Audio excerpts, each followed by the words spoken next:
हमारे चैनल को सब्सक्राइब करें और लेटेस्ट अपडेट्स के लिए बेल आइकन जरूर दबाएं। आज हम बात करेंगे दुनिया भर में एक बड़ी तेज़ी से फैलने वाली बीमारी के बारे में, जिसका नाम है म्यूकोरमाइकोसिस या ब्लैक फंगस भी कहा जाता है। हमारे सर से कोविड-19 का ख़तरा अभी टला नहीं और ब्लैक फंगस से सारी दुनिया परेशान है। आपने अखबारों में पढ़ा ही होगा कि किस तरह हमारे देश भारत में ये बीमारी बड़ी तेज़ी से फैल रही है। ख़ास तौर से तेलंगाना में ही हर रोज़ तकरीबन 60 केसेस रिपोर्ट किए जा रहे हैं।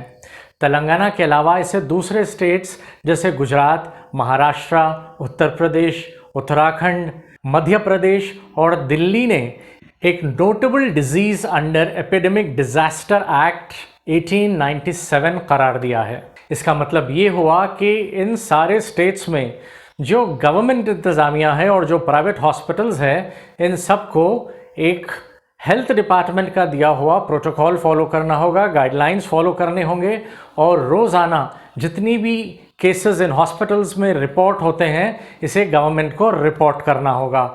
आज के इस एपिसोड में मैं आपको इस बीमारी के बारे में बताऊंगा कि ये बीमारी एग्जैक्टली क्या होती है और इसका कोविड-19 और डायबिटीज़ से क्या ताल्लुक़ है। आजकल अक्सर हम सबके घरों में डायबिटिक्स तो है ही, तो सभी को जानना चाहिए कि ब्लैक फंगस का ख़तरा डायबिटिक्स को कैसे है। और अगर आपके घर में ख़ास तौर से कोविड-19 के पेशेंट्स हैं या फिर कोविड-19 का ट्रीटमेंट लेकर आ चुके हैं, तो इनको इसके बारे में जानना बहुत ज़रूरी है। इसके अलावा मैं आपको ये भी समझाऊंगा कि ये बीमारी किसको होती है, ये बीमारी कैसे फैलती है और फिर इसका इलाज कैसे किया जाता है। म्यूकोरमाइकोसिस या ब्लैक फंगस एक इन्फेक्शियस डिजीज़ है।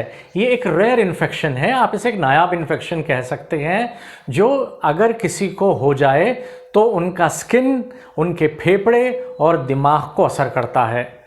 ऐसा नहीं कि ये इन्फेक्शन या ये फंगस पहले नहीं था, ये बीमारी पहले भी थी, लेकिन अब क्योंकि कोविड-19 की वजह से लोगों का इम्यून सिस्टम बहुत वीक हो चुका है, तो ये लोगों पर ज़्यादा असर कर रही है।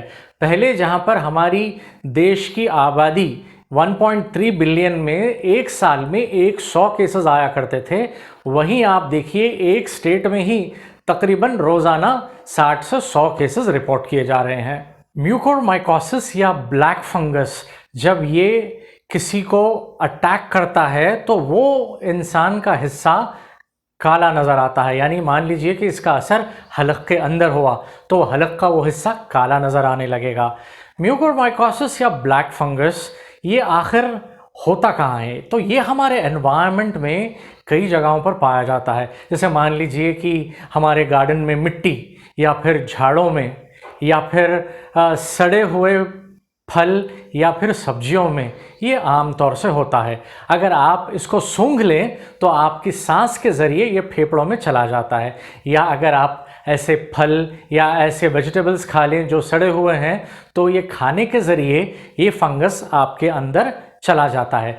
तीसरा, अगर मान लीजिए कि आपको कहीं जिस्म पे ज़ख्म लगा हो या फिर आप घायल हुए हों जिसकी वजह से आपको इंजरी आ गई हो, तो उस कंटामिनेशन के वजह से भी फंगस आपकी बॉडी के से कांटेक्ट में आकर ये आपके जिस्म के अंदर घुस जाता है और ये इंसान को मुतासर करने के बाद, क्योंकि इसका हिस्सा काला नज़र आता है, इसी वजह से इसे ब्लैक फंगस कहा जाता है।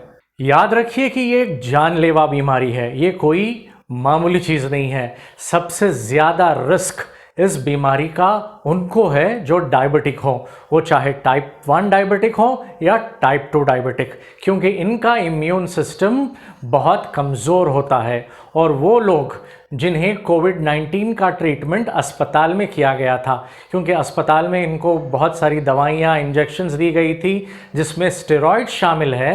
इन स्टेरॉइड्स के देने की वजह से इंसान का जिस्म बहुत कमज़ोर हो जाता है और इस कमज़ोरी की वजह से ये फंगल अटैक उस पर बहुत जल्दी होता है। तो वो लोग जो डायबिटिक हों, मैं बात दोहरा रहा हूँ, अच्छी तरह से याद रखिए, वो लोग जो डायबिटिक हो उनको चाहे टाइप 1 डायबिटीज़ हो या टाइप 2 डायबिटीज़ हो, या वो लोग जो कोविड-19 का इलाज अस्पताल में करके डिस्चार्ज होकर आए हैं, उनको इस फंगल डिजीज़ से बहुत बहुत केयरफुल रहना चाहिए। ये फंगस जब हमारे जिस्म के अंदर चला जाता है, ये कोई पेशेंट इससे मुतासर हो जाता है तो ये जाकर हमारे साइनस में बैठता है और वहाँ से ये अपना काम करता है। ये जो आँख के अतराफ जो एरिया है, जो नाक है, इसके अतराफ का जो हमारे चेहरे में जो गोश्त होता है, जो टिश्यूज़ होते हैं, जो हड्डियाँ होती है, ये वायरस इन सब को खा जाता है। ये हमारी आँख पर भी अंदर के हिस्से से, अंदरूनी हिस्से से इफ़ेक्ट करना, आँखों को डैमेज करना शुरू करता है। ये बीमारी उनको भी हो सकती है जो HIV या एड्स के शिकार हों, और ऐसे मरीज़ जिन्होंने अपना कोई ऑर्गन ट्रांसप्लांट करवाया हो, इनको भी इस बीमारी से बहुत केयरफुल रहना पड़ेगा।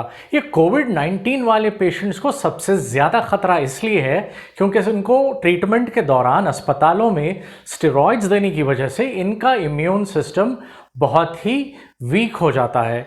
और दूसरी बात यह है कि कोविड-19 के ट्रीटमेंट के दौरान जो हमारे ब्लड शुगर्स हैं वो फ्लक्चुएट होते हैं, वो बहुत ज़्यादा बढ़ जाते हैं या कम होने लगते हैं।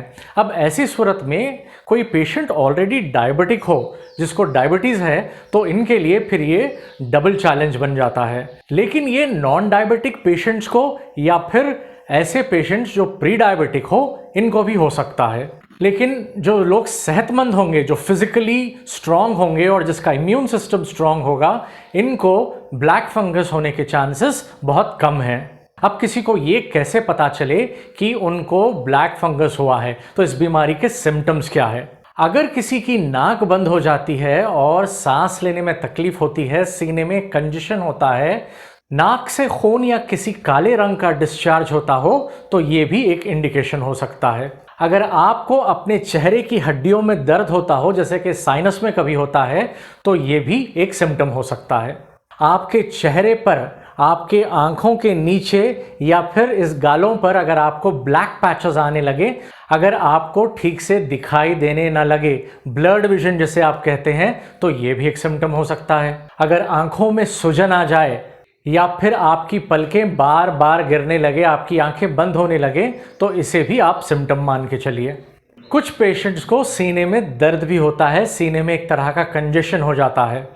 तो अब इसका डायग्नोसिस और ट्रीटमेंट क्या है, कि इसकी जांच पड़ताल कैसी होती है और फिर इस ब्लैक फंगस का इलाज कैसे होता है? इसके लिए डॉक्टर्स आपका CT स्कैन करवाएंगे या फिर एंडोस्कोपी करवाएंगे। अंदर से आपका सैंपल लेकर इसे माइक्रोबायोलॉजी लैब भेजा जाएगा, और अगर आप ब्लैक फंगस पॉजिटिव पाए गए लैब रिपोर्ट्स आने के बाद, तो फिर एक सर्जरी परफॉर्म करना पड़ेगा, जहां पर डॉक्टर्स आपके जिस्म के अंदरूनी हिस्से को, जहां पर ये ब्लैक फंगल अटैक हुआ है, उस हिस्से को वो घिसकर उस फंगस को निकालते हैं, और एंटी फंगल इंजेक्शंस भी दिए जाएंगे, जिसमें एम्फोटेरेसिन B एक जाना माना इंजेक्शन है।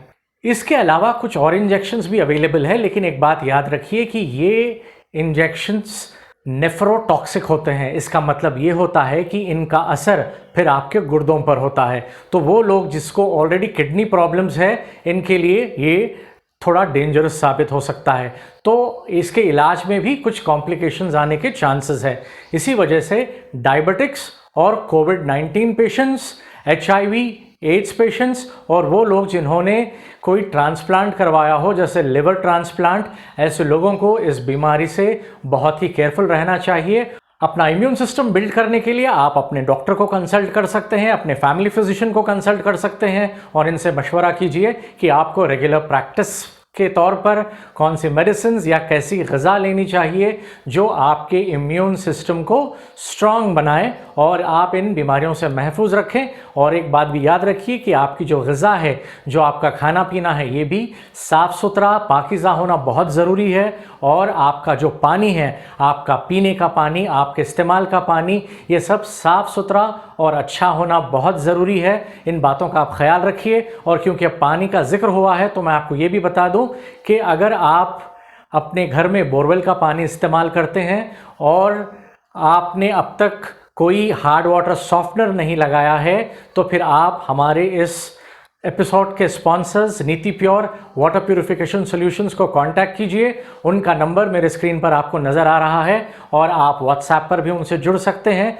अगर आपके घर में लाइम स्केल्स की प्रॉब्लम हो, जिसकी वजह से आपके नल, पाइप्स, शावर्स ये सब ब्लॉक हो जाते हों, इन पर वाइट पाउडरी नमक जैसा कुछ जमा होने लगता हो तो ये सब लाइम स्केल है। आपके टाइल्स, कमोड्स, वॉश बेसिन ये सब पुराने लगने लगते हैं तो ये सब लाइम स्केल की वजह से होता है। ये सैनिटरी वेयर को ख़राब करने के अलावा ये आपके स्किन को भी ख़राब करते हैं, आपको डेंटल प्रॉब्लम्स हो सकते हैं और आप बाल झड़ने का भी शिकार हो सकते हैं, जिसको बाल्डनेस कहते हैं। तो अगर आप इन सारी प्रॉब्लम से निजात पाना चाहते हैं और अच्छा साफ़ सुथरा सॉफ्ट वाटर इस्तेमाल करना चाहते हैं तो फिर आप नीति प्योर को कांटेक्ट कीजिए। ये आपको एक इकोनॉमिकल और हेल्दी सॉल्यूशन देंगे। अगर आप मेरा ये वीडियो पहली बार देख रहे हैं तो आपसे रिक्वेस्ट है कि वीडियो के नीचे दिए गए सब्सक्राइब और बेल आइकन को एक बार ज़रूर दबा दें और आप मेरा वीडियो दूसरों के साथ ज़्यादा से ज़्यादा शेयर करें। आप मुझसे फेसबुक या ट्विटर पर भी जुड़ सकते हैं, लिंक्स डिस्क्रिप्शन में दिए हुए हैं। मुझे आपके कमेंट्स का इंतज़ार रहेगा।